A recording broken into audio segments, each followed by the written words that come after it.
Which celebrity went on the fastest, hardest and most destructive downward spiral from their peak? Ezra Miller is doing a speedrun on this ATM.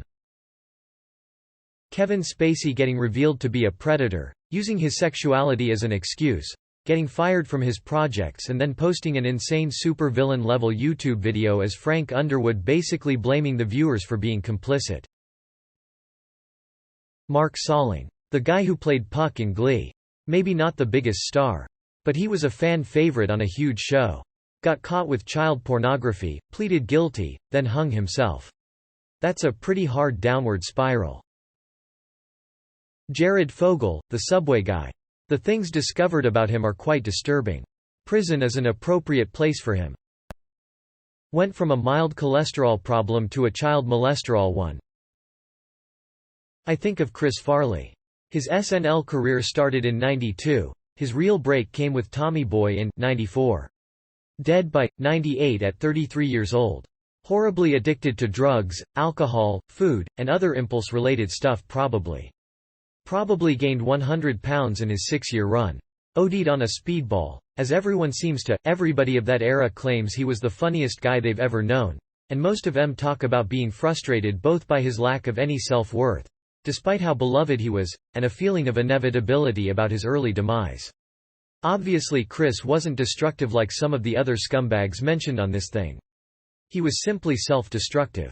People like to compare him to John Belushi. They had pretty much the same self-destructive trajectories, both fat dudes, both highly energetic performers. But as people I think they were very different. I think he's more comparable to Robin Williams. They both had this insatiable need to make people laugh, and they both had this superhuman energy. By all accounts Chris, like Robin, was an incredibly sweet and sensitive person in private life. Apparently he'd spend a lot of time volunteering at children's hospitals in Madison, Wisconsin, and he didn't even talk about it. I've heard a million takes on Farley, and it's always heartbreaking, and telling that 25 years later, people still talk about it and can't get over it. Armie Hammer. And apparently Ezra Miller is just batshit. Tila Tequila going from bisexual reality TV vixen to Nazi was pretty astonishing. In the same thread Nguyen suggested her hatred of Jews was so intense that she would be willing to die on behalf of a second Holocaust. There are only two things in this world, for which I would gladly sacrifice my own life: the destruction of all Jews and the preservation of the white race. Ah!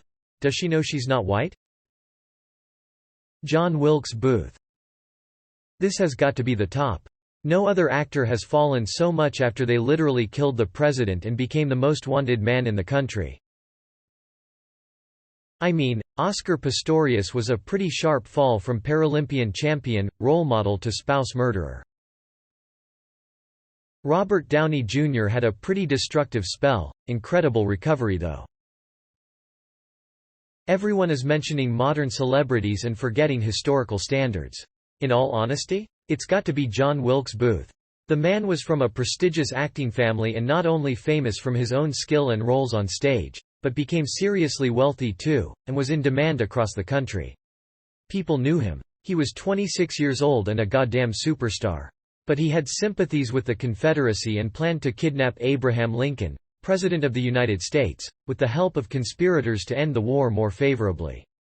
When they surrendered he was enraged, changed the plan to kill Lincoln and several high-ranking officials with the help of his conspirators, and make the South rise up and welcome him as a hero. And then he killed Lincoln. This wunderkind acting behemoth, barely past his mid-20s, with a famous family and a huge amount of prestige and wealth to his name, killed the President of the United States in the pursuit of a delusional belief that he could change the outcome of an already decided war. He not only dissolved his own reputation in an instant, as both the Union and the former Confederate States were left utterly horrified by his act, but was killed within 2 weeks of an extensive manhunt and took several hours to die a painful, humiliating death. And on top of that he removed a great reformer who could have positively rebuilt the former Confederate States and help eliminate the institutions left over, having him replaced with a more neutral leader who disagreed with the idea of Reconstruction and ended it prematurely, setting back the redevelopment of the South while also causing it to severely regress to such an extent that it still isn't fully resolved from the Civil War nearly 2 centuries later. That, friends, is the fastest, hardest and most destructive downward spiral of a celebrity from their peak. Chris Benoit. I may not be a wrestling fan anymore, but damn what a tragedy. No one can truly comprehend how wild that night was. They were doing a live tribute show the same time the news came out that he committed the double murder-suicide. Bill Cosby. He was America's favorite dad, stand-up comic, had several very successful TV shows, spokesman at colleges, then poof. He's just a dirty, creepy guy who spikes your drink so he can get some. Ian Watkins, went from frontman of a world-famous rock band, to doing 30 years for child sex offenses. Allison Mack Link. Oh yeah. The other day I was talking to a friend about Smallville for whatever reason. We Googled her to find out why we really hadn't seen her around, and oh booey. For those who don't know, she was part of a sex slave cult. Also fun fact, a bunch of Mexican politicians were also involved in that same cult. Not just a sex slave cult, one where they branded the women like cattle with the guru's initials on their pelvis. Where the first generation of the cult had it done willingly, by a professional bodymod artist that was nowhere near as painful or risky as the amateur brands done to later generations of less willing cult victims. And used those brands and the pain suffered as points to shame and belittle their victims. Aaron Hernandez. Played tight end for the New England Patriots. Fresh off a new contract. Killed his friend, found guilty, then took his own life during the appeal. T.J. Miller. Called a bomb threat on a train he was on when he was rejected by someone he was trying to flirt with. Gia Karanji. She started modeling in 1978 at age 18, reached her peak in 1979 and was considered the supermodel. But by 1980 her career was already in steep decline due to her hardcore drug addiction alongside her erratic personality making her a difficultly to work with. By 1981 her career was basically over. At only age 21 she tried to make multiple comebacks, but it never stuck and officially left the modeling industry for good in 1983. She ended up working as a store clerk and even a prostitute for some time, but in 1986 she ended up dying of AIDS at age 26, suspected to be caused by contaminated heroin needles. She was in such poor condition when she died. Then when the doctors picked her up, the skin fell off her back.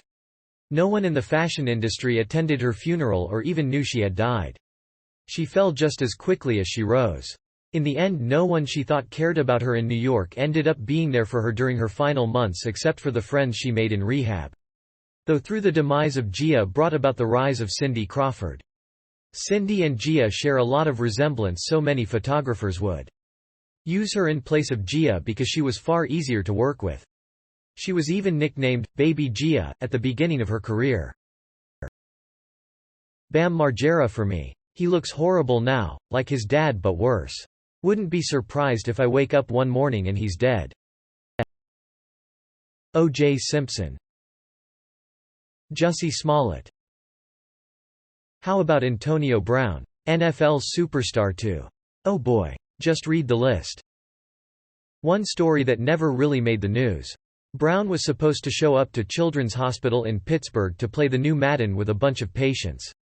They had a bunch of TVs and game consoles set up so he could spend the afternoon spending time with the kids.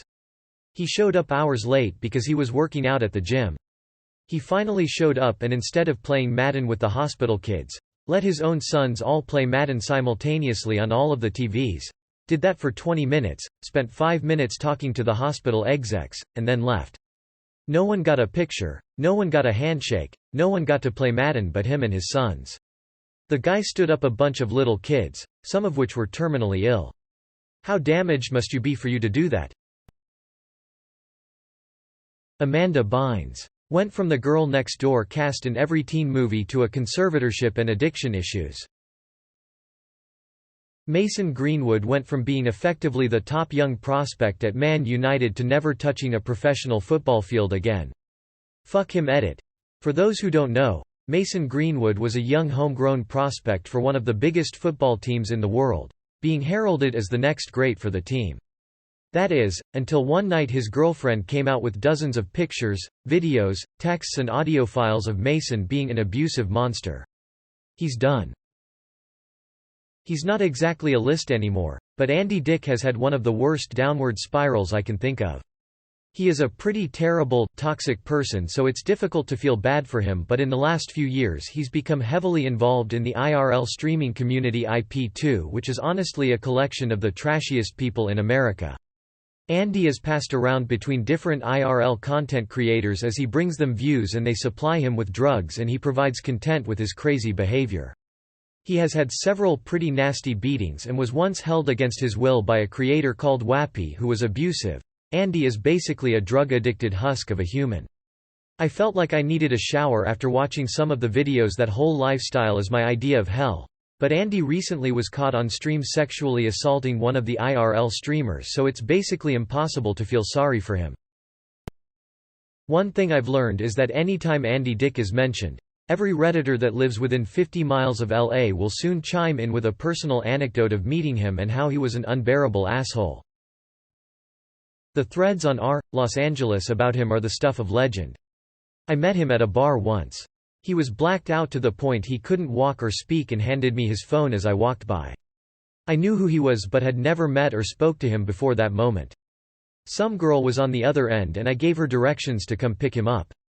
Told some friends about it and they all had their own drunk Andy Dick stories already. Lol. Probably the most wholesome Andy Dick story I have read. Okay, non-asshole story.